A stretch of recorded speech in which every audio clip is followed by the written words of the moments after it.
সাভারের সিন্দুরিয়ায় সূর্যমুখী চাষ করে এলাকায় সৃষ্টি হয়েছে ব্যাপক আলোড়ন।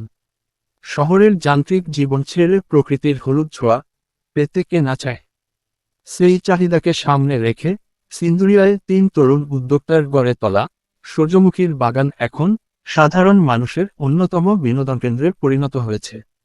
রাজধানীর কাছাকাছি অবস্থান ও ভালো যোগাযোগ ব্যবস্থার কারণে প্রতিদিন শত শত দর্শনার্থী ভিড় করছেন বাগানটিতে।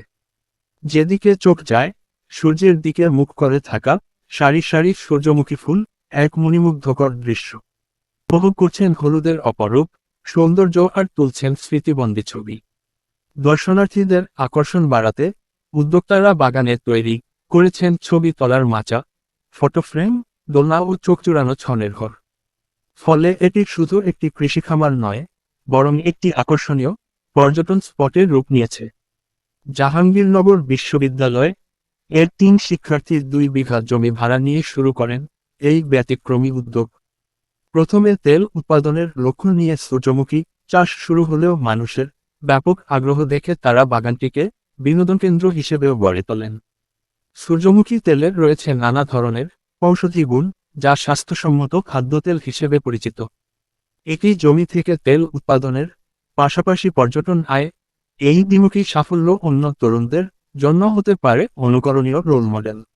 সাভার উপজেলা আসলে ফুলের জন্যই অনেকটা ব্র্যান্ডিং করা, যে এই সাভারের গোলাপ গ্রাম, সাভারের মেহেদি গ্রাম, এখন আবার নতুনভাবে যুক্ত হচ্ছে যে সাভারে সূর্যমুখীর যেই ফুল ফুলের বাগান, সেই ফুলের বাগানে প্রতিদিন এই সিন্দুরিয়া গ্রামে, এটা পাথালিয়া ইউনিয়নের সিন্দুরিয়া গ্রামে ঢাকার থেকে অনেক দর্শনার্থী আমাদের এই সূর্যমুখীর বাগানে তারা এসে ভিড় করতে 15 মিনিট ছবি তোলার জন্য সে টিকিট বিক্রি করছে। এতে করে সে প্রতিদিনই প্রায় 100 থেকে 150 বা তারও বেশি লোককে সে এই টিকিট বিক্রি করে একটা বড় ধরনের টাকা সে আর্ন করছে।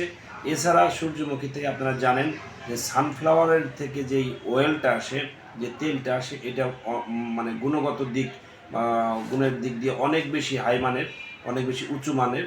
তো আমরা চাচ্ছি যে এই সারা দেশে তেল ফসলের আবাদ বৃদ্ধির অংশ হিসেবে সাভারেও যাতে এই সূর্যমুখীর আবাদটাকে বাড়ানো যায়, সেই লক্ষ্যে আমরা কাজ করে যাচ্ছি।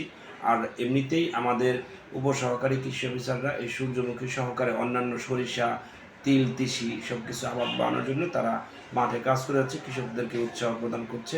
আশা করি এই সাভার উপজেলায় আমাদের যদিও এবার মাত্র 80 শতক জমিতে সূর্যমুখীর আবাদ হয়েছে, আমরা চাচ্ছি আগামী বছরের যেন কমপক্ষে 200 থেকে 250 হেক্টর জমি, 250 শতক জমিতে আমরা করতে পারি, সেই লক্ষ্যে আমরা কাজ করে যাচ্ছি।